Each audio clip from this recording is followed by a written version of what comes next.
नमस्कार, बहुत स्वागत है आपका स्वदेश न्यूज में। मैं हूं आपके साथ साक्षी। खास चर्चा है लाल आतंकांत सियासत अनंत। दरअसल छत्तीसगढ़ में माओवादी अपनी 3 दशक की सबसे बड़ी चुनौती का सामना कर रहे हैं। 31 मार्च 2026 से पहले शीर्ष माओवादियों का सरेंडर बस्तर में निर्णायक जीत का संकेत है। लेकिन इस सफलता के बीच सियासत भी अपना रंग दिखा रही है। बस्तर में कुख्यात नक्सली कमांडर पापाराव का सरेंडर क्या नक्सलवाद के अंत की शुरुआत है या फिर सियासत का मुद्दा है, ये एक बड़ा सवाल खड़ा हो गया है। दरअसल 25 लाख के इनामी इस बड़े चेहरे के आत्मसमर्पण को सरकार अपनी रणनीति की बड़ी सफलता बता रही है, तो विपक्ष इसे अपने विश्वास और विकास नीति का परिणाम बता रहा है। अब सवाल यह है कि क्या सच में बस्तर में नक्सलवाद दम तोड़ रहा है या ये सिर्फ बड़े दावों की जंग है? क्या जमीनी हालात पूरी तरह से बदल चुके हैं या अभी भी खतरा बरकरार है? और सबसे बड़ा सवाल यह है कि क्या 2026 तक नक्सलवाद खत्म करने का लक्ष्य हकीकत बनेगा या सियासी बयान ही रहेगा? इसी बयान पर बयानबाजी तेज हो गई है, सियासत जो हो रही है, इस पर सबसे पहले हम देखते हैं ये खास रिपोर्ट।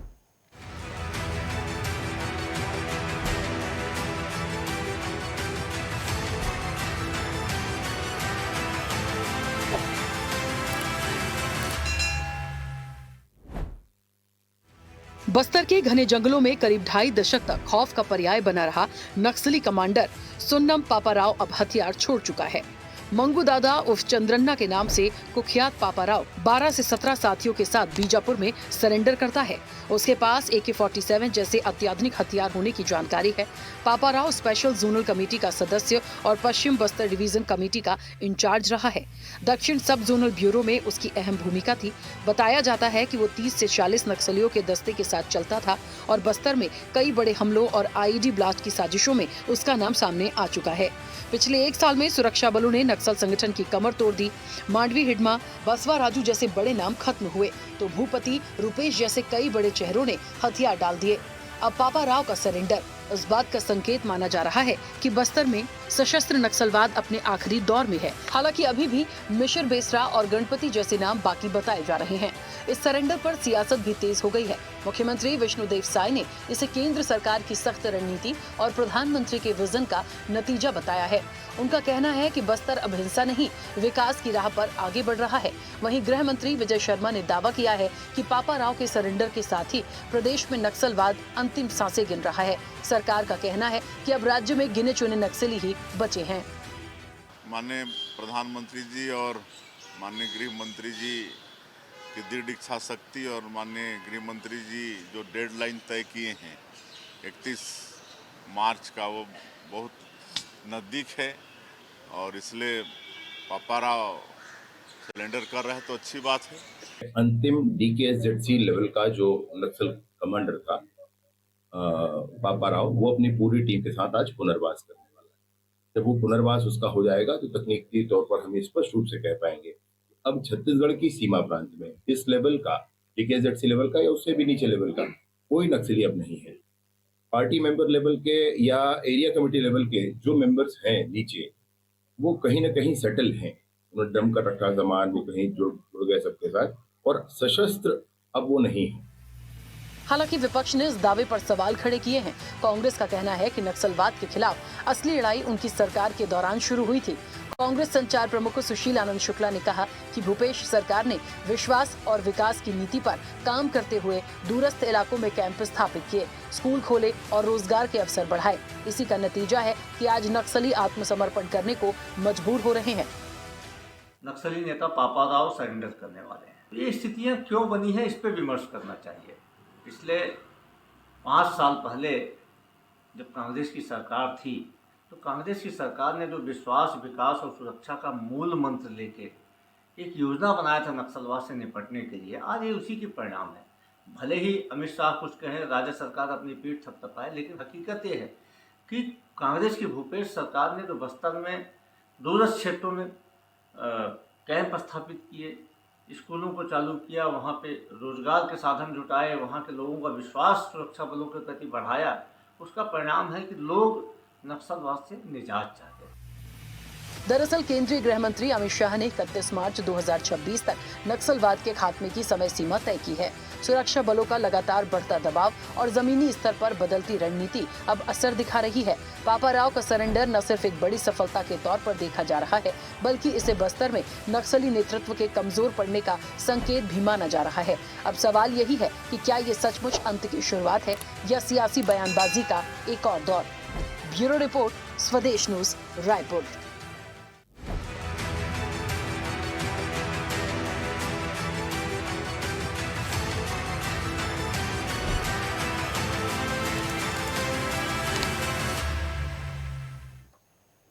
तो देखिए, सचमुच छत्तीसगढ़ में माओवादी अपनी 3 दशक की सबसे बड़ी चुनौती का सामना तो कर ही रहे हैं। दरअसल 31 मार्च 2026 से पहले शीर्ष माओवादियों का सरेंडर बस्तर में एक निर्णायक जीत का संकेत यहां पर देता हुआ नजर आ रहा है। लेकिन इस सफलता के बीच में सियासत भी लगातार देखने के लिए मिल रही है।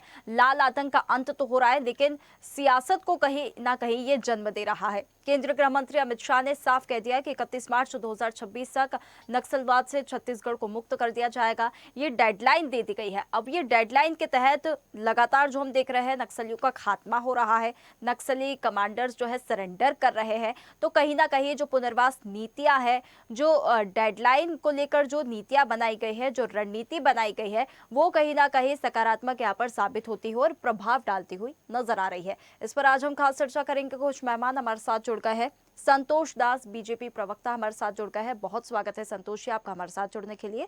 विनय शुक्ला, प्रवक्ता कांग्रेस, हमारे साथ जुड़ गए हैं। बहुत स्वागत है विनय जी आपका भी हमारे साथ जुड़ने के लिए। देखिए, सबसे पहले चर्चा की शुरुआत संतोष जी आपसे ही करना चाहेंगे, क्योंकि केंद्रीय गृह मंत्री अमित शाह ने डेडलाइन दे दी 31 मार्च 2026 तक नक्सलवाद का खात्मा पूरी तरह से हो जाएगा और इसका प्रभाव भी हमें देखने के लिए मिल रहा है। लगातार कमांडर्स जो है सरेंडर कर रहे हैं और जो नक्सली है उनका खात्मा किया जा रहा है। तो वाकई में ये जो अब भी नाम कुछ बाकी है उस पर हम आगे आएंगे, लेकिन आपको वाकई में ये लगता है कि 31 मार्च 2026 तक पूरा खात्मा हो जाएगा, या जो बयानबाजी और जो सियासत देखने के लिए मिल रही है वो बढ़ती जा रही है? सबसे पहले स्वदेश न्यूज के सभी दर्शकों को नमस्कार और सभी पैनलिस्ट को भी नमस्कार। पहले तो मैं कुछ आंकड़े रखना चाहता हूं कि अभी पिछले 2-2.5 सालों में जो हमारी सरकार ने नक्सल ऑपरेशन किए हैं और माननीय हमारे केंद्रीय गृह मंत्री अमित शाह जी ने जो संकल्प लिया है नक्सलवाद के खात्मे का, उसका परिणाम क्या है। इस नक्सलवाद विरोधी अभियान में लगभग 535 नक्सली मृत हुए हैं, मारे गए हैं। गिरफ्तार लगभग 2037 हुए हैं। पुनर्वास जिनको मिला है, पुनर्वासित जो हुए हैं वो लगभग 2871 नक्सली हैं। मुठभेड़ 266 मुठभेड़ इस दौरान हुए हैं और लगभग 1321 हथियार जब्त हुए हैं और 1500 लगभग मैगजीन जब्त हुए हैं। और ये सिर्फ आंकड़े नहीं है, मैं आपको बताना चाहता हूँ, ये सिर्फ आंकड़े नहीं है, ये एक इच्छा शक्ति कैसे नक्सलवाद को खत्म करने के प्रण का जो परिणाम है वो ये आंकड़े जो है दिखाते हैं।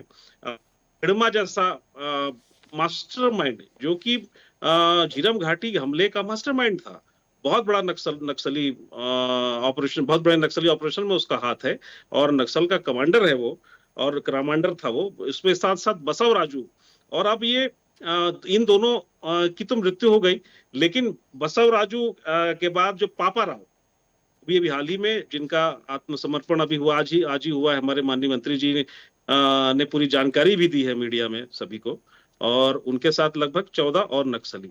ये देखिए, पुनर्वास नीति, जो बेहतर पुनर्वास नीति है छत्तीसगढ़ सरकार की, उसका परिणाम है कि अब तक इतनी बड़ी संख्या में नक्सली आत्मसमर्पण भी कर रहे हैं, उनका पुनर्वास भी हो रहा है। और यही नहीं, 31 मार्च तक नक्सलियों के खात्मे का जो प्रण है सरकार का, वो भी पूरा हो रहा है।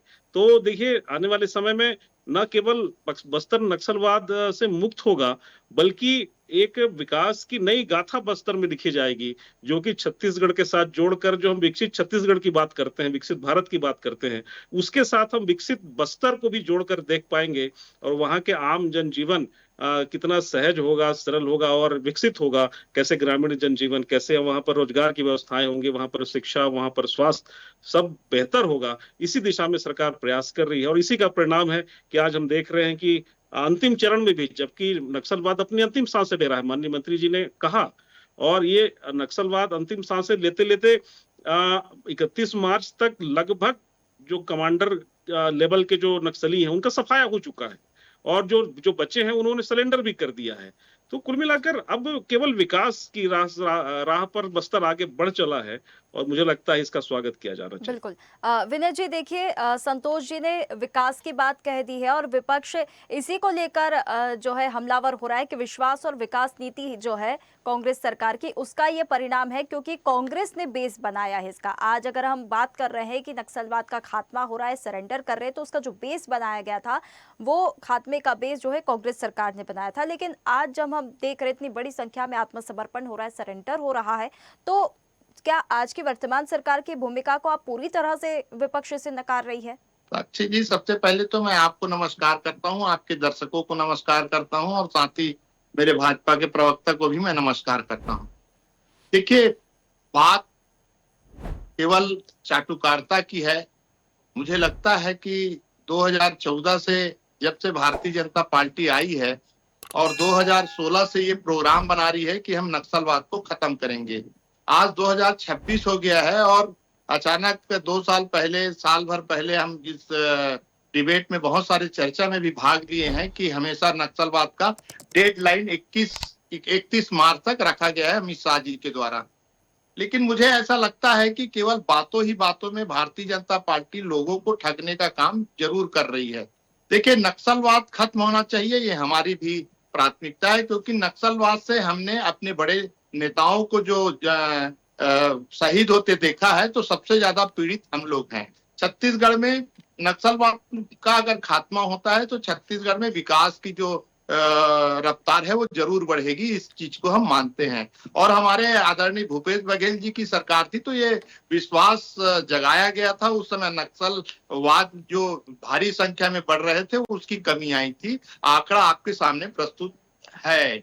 लेकिन मैं आपको इतना ही बताना चाहता हूं, क्या ये साल भर हुआ है कि अमित शाह ने डेडलाइन दिया है और भारतीय जनता पार्टी के जो पूरी सरकार है श्रेय लेने के लिए बिल्कुल आतुर है? क्या ये अभी जो पापा राव सरेंडर किए नहीं है, केवल बातचीत चल रहा है? तो वो बहुत जल्दबाजी से ये कह दिया गया है कि हम अंतिम रूप रेखा दे रहे हैं, नक्सलवाद 31 मार्च तक खत्म हो जाएगा। आज 24 तारीख है, मैं मानता हूं 6-7 दिन है, लेकिन मुझे ऐसा विश्वास है कि भारतीय जनता पार्टी के जितने भी, चाहे वो मंत्री हों, चाहे उनकी कार्यकर्ता हों और चाहे वो प्रवक्ता हों, केवल झूठ बोलने का काम, छत्तीसगढ़ को धोखा देने का काम ये सरकार जरूर कर रही है। बिल्कुल। संतोष जी, देखिए, विपक्ष ने तो सिरे से इसे नकार दिया है। जो वर्तमान सरकार की जो भूमिका है उसे तो नकार दिया गया है, क्योंकि अब अगर नक्सलवाद खात्मे की बात की जाती है, सरेंडर की बात की जाती है, तो मतलब एक विचारधारा की यहाँ पर बात हो रही है, एक आइडियोलॉजी की बात हो रही है। क्या सबसे बड़ा कारण हम माने कि इतनी बड़ी संख्या में अगर आत्मसमर्पण हो रहे हैं तो क्या कारण है उसके पीछे? सरकार की पुनर्वास नीति, क्या पूरी तरह से उन्हें लाभ मिल रहा है? सभी नक्सलियों को जो वापस से आम दुनिया में आने को शामिल हो गए हैं, जिन्होंने समर्पण कर दिया है? देखिए, मैं अभी कांग्रेस के प्रवक्ता को बड़े ध्यान से सुन रहा था और देखिए, कांग्रेस की नीति कभी नक्सलवाद को खत्म करने की रही नहीं। इनकी ना तो नीति रही, ना नियत सही रही। और वास्तव में नक्सलवाद एक ऐसा इस देश में एक ऐसा जहर है जिसको खत्म करना बहुत आवश्यक था। और हमारी सरकार जब आई, देखिए डॉक्टर रमन सिंह की जी जब सरकार रही, तब भी हमने नक्सलवाद के विरुद्ध बहुत कार्रवाई हुई। उस समय बहुत लंबे समय तक नक्सलवाद से पीड़ित रहा हमारा छत्तीसगढ़, और खासकर बस्तर और हमारा सरगुजा अंचल भी। कई अंचल, खासकर सरगुजा अंचल और अन्य जहां पर नक्सलवाद थे, वहां पर हमने खात्मा किया, नक्सलवाद पूरी तरीके से खात्मा किया। केवल कुछ बस्तर के अंचल बच गए थे जिसका खात्मा बाकी था, और बीच में हमारी 5 साल सरकार नहीं रही। तो सरकार नहीं रही तो वास्तव में वो जो अंतिम जो खात्मा होना था नक्सलवाद का, खासकर बस्तर क्षेत्र में, वो नहीं हो पाया। अब इनकी 5 साल की सरकार रही। आप जरा कांग्रेस से ये भी सवाल पूछिए कि आपकी क्या नीति रही भाई नक्सलवाद को लेकर के? आपने कितना इनकाउंटर किया नक्सलियों से, कितना उनका पुनर्वास कराया? आप जरा ये भी आंकड़ा दीजिए कि आपकी नीति क्या रही। क्या वास्तव में बस्तर के डेवलपमेंट के लिए कोई प्लान आपके पास थी क्या?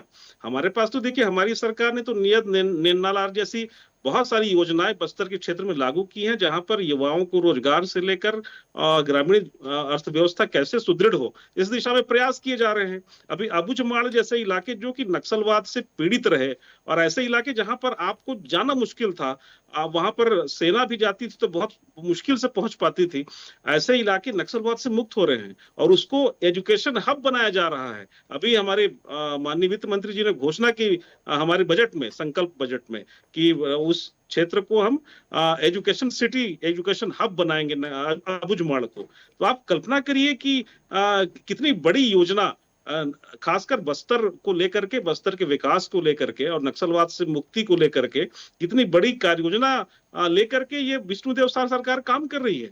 तो कहीं ना कहीं हमारे पास तो जमीन पर कार्य योजना दिख भी रही है। मैंने अभी जो आंकड़े आपके पास रखे, वो केवल आंकड़े नहीं है, वो सच्चाई है, बिंदुवार सच्चाई है, जिसको आप नकार नहीं सकते। कांग्रेस देखिए सच्चाई से भागना चाहती है। मैंने कहा ना कि नक्सलवाद की नीति इनकी कभी रही नहीं, और इन पर तो ये भी आरोप लगा कि जब अजीत जोगी की सरकार थी उस समय तो सीएम हाउस में नक्सलवादियों के समर्थक देखे जाते थे। समाचार पत्रों में भी इस बात ये छपा है। तो आप कहां से इनकार कर सके? आपकी कोई नीति नियत रही नहीं, तो आप कैसे नक्सलवाद? ठीक है संतोष जी, विनय जी के बीच में जो विनय जी की मुस्कान है वो बता रही है कि जवाब उनकी तरफ से रेडी और फिर से नकार दिया गया है सरकार का। लेकिन देखिए विनय जी, ये बात भी छिपी नहीं है, 5 साल आपकी भी सरकार थी, आपकी सरकार ने उस समय ऐसा क्या किया, आपकी सरकार की नीति क्यों इतनी प्रभावी नहीं रही? कितनी बड़ी संख्या में आज हम देख रहे हैं कि नक्सली सरेंडर कर रहे हैं और खात्मा भी हो रहा है, पुनर्वास हो रहा है। आपकी भी तो सरकार थी, क्या आपकी सरकार में कोई डेडलाइन क्यों नहीं दी गई? आज तो केंद्रीय गृह मंत्री अमित शाह ने दे दिया डेडलाइन 31 मार्च 2026। देखिए, छत्तीसगढ़ में कांग्रेस की सरकार थी, केंद्र में भारतीय जनता पार्टी की सरकार थी। अमित शाह जी ने जो डेडलाइन दिया था वो भारतीय जनता पार्टी पिछले 2 साल में सरकार बनाई और डेडलाइन दे दिया गया है। वाहवाही लूटने का काम भारतीय जनता पार्टी का आदत बहुत पुरानी रही बात एजुकेशन सेक्टर, एजुकेशन हब बनाने की बात कर रहे थे। जो सरकार छत्तीसगढ़ में 10,000 स्कूल बंद कर सकते हैं और छत्तीसगढ़ में विनय जी, आपकी सरकार भी तो काम कर रही है, आपकी सरकार भी तो कह रही है कि हमने बेस बनाया था, ये हमारी जो विश्वास और विकास की नीति है उसका ये आज परिणाम देखने के लिए मिल रहा है। तो वाहवाही तो देखिए कांग्रेस भी यहाँ पर लूट रही है। नहीं, देखिए वाहवाही लेने का काम नहीं है। देखिए, कांग्रेस पार्टी को बहुत बड़ा दर्द है। झीरम घाटी का जो घटना हुआ था, हमारे जो बड़े लीडर शीर्ष नेता यहाँ पे शहीद हुए थे, हमको बहुत पीड़ा है और आज भी पीड़ा रहेगी। जीवन भर इसको हम दुख भोगेंगे। हम ये कहना चाहते हैं कि छत्तीसगढ़ में नक्सलवाद खत्म होना चाहिए। कांग्रेस पार्टी भी ये चाहती है, लेकिन जो वाहवाही लूटने का काम भारतीय जनता पार्टी कर रही है, जब जो चीज हुआ नहीं है उसको बहुत जल्दी आपके सामने प्रस्तुत करने का काम करती है। ऐसा लगता है इनको सब चीज पता रहता है, ये सब कुछ जानते हैं और समय से पहले बोल देते हैं, इसलिए इनकी जो बातें हैं झूठ साबित होती है। देखिए, हम ये चाहते हैं कि अगर नक्सलवाद खत्म हो तो डेडलाइन दिए हैं, डेडलाइन की आवश्यकता क्यों पड़ गई है? क्या वाहवाही लूटने के लिए डेडलाइन दिया गया है? कि चाहते तो अमित शाह पहले भी कर सकते थे कि हमको तो दिसंबर में खत्म करना है, हमको जनवरी में, लेकिन इनकी सोची समझी साजिश है। देखिए, आसपास चुनाव भी होने जा रहा है और ये सरकार अपने वाहवाही और अपने आप को अच्छा साबित करने के लिए ये तमाम प्रकार के प्रोपेगेंडा अपनाते हैं। मुझे लगता है कि छत्तीसगढ़ की जनता के साथ सरासर धोखा कर रही है। पिछले 2 साल से ये सरकार बार बार कहती है कि हमने बहुत सारे लोगों को आत्मसमर्पण कराया, लेकिन मुझे ऐसा लगता है कि जो गरीब आदिवासी जो गांव में रहते हैं, जो गांव के बाहर में पान ठेला और होटल भी चलाते हैं, उनको भी पकड़कर वो समर्थन करते हैं करके हमने उनको एक मौका दिया है कि आप वापस आ जाइए, जबकि वो एक आम जनता होते हैं, आम नागरिक होते हैं उस गांव के, जो रोजगार के लिए सड़क पर अपनी दुकान चलाते हैं, होटल चलाते हैं, साइकिल स्टैंड चलाते हैं। उसको भी सरकार पकड़ के ये नक्सलाइट है करके बता देते हैं, किसी को जेल भेज देते हैं, कोई आत्मसमर्पण कर दिए हैं ऐसा कहते हैं, लेकिन ये सरासर आदिवासियों के साथ धोखा है और मैं चाहता हूं कि अगर भारतीय जनता पार्टी सच्चाई को फेस नहीं कर सकती तो झूठ बोलने का भी काम ठीक है नहीं विनय करना जी, चाहिए। संतोष जी, ये थोड़ा सा यहाँ पे कुछ उलटफेर ही हो गया है। ये तो अब ये घोटाले वाली बात हो गई है कि जो गरीब आदिवासी है उनको नक्सली बता दिया जाता है, उनको जेल में डाल दिया जाता है और कहते हैं कि हमने नक्सली पकड़ लिए हैं या पुनर्वास हो रहा है नक्सलियों का। और डेडलाइन अगर मार्च 31 दी है तो उससे पहले भी दी जा सकती थी। सोची समझी साजिश है ये, चुनाव आ रहे हैं इसलिए ये है। और एक और बड़ा इसमें सवाल खड़ा होता है कि नक्सली एक आइडियोलॉजी है, इतनी जल्दी आइडियोलॉजी कैसी बदली जा रही है। और ये खबर भी किसी से छुपी नहीं है कि कई बार हमने ये खबरें देखी है कि जो नक्सली होते हैं, जो पुनर्वास जिनका हुआ होता है, उनको जो पुनर्वास नीति है उनका लाभ नहीं मिलता है। तो सिर्फ कह देने मात्र से नहीं होगा कि हमने इतने नक्सलियों का सरेंडर करवाया, इतने नक्सलियों ने आत्मसमर्पण किया है हमारी पुनर्वास नीति से। पुनर्वास नीति का लाभ क्या उन्हें मिल रहा है? क्या वो आइडियोलॉजी बदली है? देखिए, ये जो पुनर्वास नीति है और जो नक्सलियों के सरेंडर हो रहे हैं, ये देखिए संकल्प शक्ति का परिणाम है। आप कल्पना कर सकते हैं कि एक संकल्प लेकर के कि भाई छत्तीसगढ़ से हम नक्सलवाद 31 मार्च को 2026 को खत्म कर देंगे। केंद्रीय मंत्री माननीय अमित शाह जी ने ये संकल्प लिया है। आप किसी दूसरी सरकार में और किसी कांग्रेस के नेता से कभी पूछिए कि उन्होंने कोई संकल्प लिया इस तरीके का कि वो नक्सलवाद खत्म कर देंगे। लेकिन हमारी सरकार है लेकिन और हमने मिशिर, संकल्प बेसरा, भी नहीं लिया। गणपति जैसे नाम तो संकल्प के देखिए साथ-साथ संतोष जी अभी भी बाकी है। जंगल एरिया भी अभी पूरी तरह से क्लियर नहीं हुआ है। तो और 31 मार्च में सिर्फ 5 से 6 दिन बच गए हैं। मेरी बात सुनिए। देखिए, जब केवल संकल्प नहीं है, ये प्रतिदिन के आंकड़े हैं और आंकड़े ही नहीं है, रिपोर्ट है। हमारे माननीय गृह मंत्री जी, हमारे अमित शाह और हमारे माननीय विजय शर्मा जी जो प्रदेश के गृह मंत्री हैं, वो प्रतिदिन जब भी बस्तर में कोई ऑपरेशन होता है उसकी जानकारी वो मीडिया को आकर के देते हैं। कितने नक्सली पकड़े गए, कितने नक्सली मारे गए, पूरी जानकारी दे रहे हैं। पर डे, प्रतिदिन बस्तर का अपडेट वो मीडिया को दे रहे हैं, कर रहे हैं और लगातार, और किसी से छिपी नहीं है। ये केवल आंकड़े नहीं है, मैं बताना चाह रहा हूँ, फिर से कह रहा हूँ। मैं अभी कांग्रेस के प्रवक्ता को सुन रहा था बड़े ध्यान से, मैं उस पर भी आऊंगा। लेकिन ये केवल आंकड़े नहीं है, ये वास्तव में जीता जागता सबूत है कि किस तरीके से बस्तर में नक्सलवाद खत्म हो रहा है। और जहां तक हमारे कांग्रेस के मित्र बैठे हैं प्रवक्ता, वो बड़ी कह रहे थे कि ये प्रोपेगेंडा है, ये बड़ी बड़ी बातें हैं, केवल चुनाव के लिए ऐसा कह रहे हैं। जी बिल्कुल भी नहीं है। हम चुनाव से इसका कोई कहीं दूर दूर तक लेना नहीं। छत्तीसगढ़ में कोई चुनाव नहीं है। अभी छत्तीसगढ़ में अभी हमारे 2 साल 2.5 साल हमारी सरकार हुई है, अभी 2.5 साल और बाकी है। तो कहीं भी दूर दूर तक चुनाव का इससे कोई संबंध नहीं है। केवल और केवल नक्सलवाद के खात्मे के संकल्प का परिणाम है और संकल्प केवल केवल भारतीय जनता पार्टी करती है। कभी कांग्रेस ने ऐसा संकल्प लिया नहीं, और लिया नहीं तो वो पूरा कहां से करेंगे। दूसरी बात, जहां तक झीरम घाटी की बातें कह रहे थे अभी कि हमारे नेता शहीद हुए, बिल्कुल बहुत दुख है। और हमारे भाजपा को भी बहुत दुख है, हमारे संगठन को भी बहुत दुख है कि प्रदेश का कोई नेतृत्व इस तरीके से चला जाए। लेकिन जब इनकी 5 साल सरकार रही तो इन्होंने क्या किया झीरम घाटी की रिपोर्ट को लेकर के?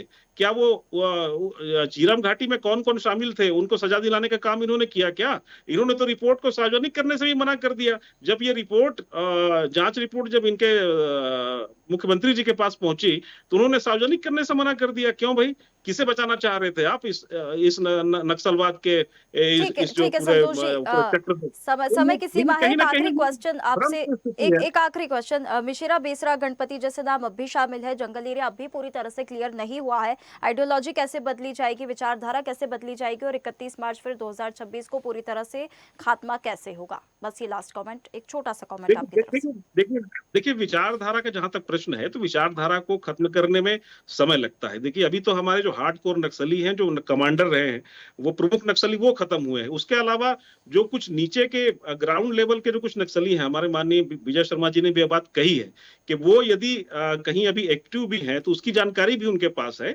और अभी 31 मार्च का समय अभी शेष है। 31 मार्च तक बाकी लोगों का भी निश्चित रूप से सरेंडर भी होगा, और यदि कहीं कोई ऐसी ऑपरेशन देखने को मिलता है तो कार्रवाई भी होगी। तो आप यकीन रखिए, सरकार ने अगर डेडलाइन दिया। विनय जी, एक लास्ट कमेंट आपकी तरफ से। पूरे कॉन्फिडेंस के साथ, आत्मविश्वास के साथ सरकार के लोग यहाँ पर कह रहे हैं, भाजपा के प्रवक्ता ने भी यहाँ पर कहा है कि 31 मार्च तक सब खात्मा हो जाएगा। जंगल एरिया हालांकि क्लियर अभी हुआ नहीं है। अब किस प्रकार से आइडियोलॉजी खत्म होगी, आइडियोलॉजी को बदला जाएगा, वो तो आने वाला वक्त बताएगा। अब कांग्रेस इस पर क्या अपना पक्ष रखेगी, क्योंकि आपकी भी सरकार थी वहां पर। अब जब डेडलाइन आ गई है, जब खात्मे की बात आ रही है, तो फिर कांग्रेस का ये कहना कि हमने पेस बनाया था, हमारे विश्वास और विकास की जो नीति है उसका परिणाम ये है, तो ये भी कहीं ना कहीं वाहवाही लूटने वाली बात होती है। देखिए, नक्सलवाद खत्म होना चाहिए, इसमें भारतीय जनता पार्टी वाहवाही लूट रही है। ये चाहे अमित शाह जी ने डेडलाइन दे दिया है, कांग्रेस का जो विश्वास है ये अपनी जगह है। मुझे ऐसा लगता है कि छत्तीसगढ़ में अगर नक्सलवाद खत्म करना है तो दोनों पार्टी से विचार विमर्श करने के बाद, दोनों को एक साथ लेकर चलने के बाद ये छत्तीसगढ़ में संभव हो सकता है कि नक्सलवाद खत्म हो जाए। लेकिन मुझे ऐसा लगता है कि केवल भारतीय जनता पार्टी अपने आडंबर को बनाने के लिए अब झूठी प्रचार प्रसार करके 31 तारीख का डेडलाइन दिया है। मुझे लगता है कि ये डेडलाइन और आगे बढ़ेगा। बिल्कुल बिल्कुल। विनय जी देखिए, विपक्ष का अब इसमें विश्वास है और सरकार के जो लोग हैं उनका आत्मविश्वास है। अब किस प्रकार से खात्मा होगा, आइडियोलॉजी कैसे बदली जाएगी, किस प्रकार से पुनर्वास नीति का लाभ मिलेगा, और डेडलाइन तो पास में खैर आ ही गई है, वक्त बताएगा अब किस प्रकार से पूरी तरह से इसका खात्मा होगा। बहुत धन्यवाद आप दोनों मेहमानों का हमारे साथ जुड़ने के लिए। तो देखिए, लाल आतंक का खात्मा है, सियासत अनंत है। विपक्ष का विश्वास है कि होना चाहिए, नक्सलवाद खत्म होना चाहिए। वहीं पर अगर हम सरकार की बात करें तो सरकार का भी आत्मविश्वास यहाँ पर कह रहा है कि 31 मार्च 2026 तक नक्सलवाद का खात्मा हो जाएगा। हालांकि मिश्र बेसरा और गणपति जैसे नाम नकारे नहीं जा सकते, ये अब भी बाकी है, जंगल एरिया अब भी पूरी तरह से क्लियर नहीं हुआ है। लेकिन जो डेडलाइन दे दी गई है, कुछ ही दिन उसमें बाकी है, किस प्रकार से खात्मा होगा, आइडियोलॉजी कैसे बदली जाएगी, ये तो आने वाला वक्त बताएगा। फिलहाल खास चर्चा में इतना ही। आप बने रहिए स्वदेश न्यूज के साथ, सबसे पहले देश। ताज़ा खबरों के लिए लाइक, फॉलो और यूट्यूब पर सब्सक्राइब कर बेल आइकन दबाएं। साथ ही हर अपडेट के लिए विजिट करें स्वदेशलाइव.com।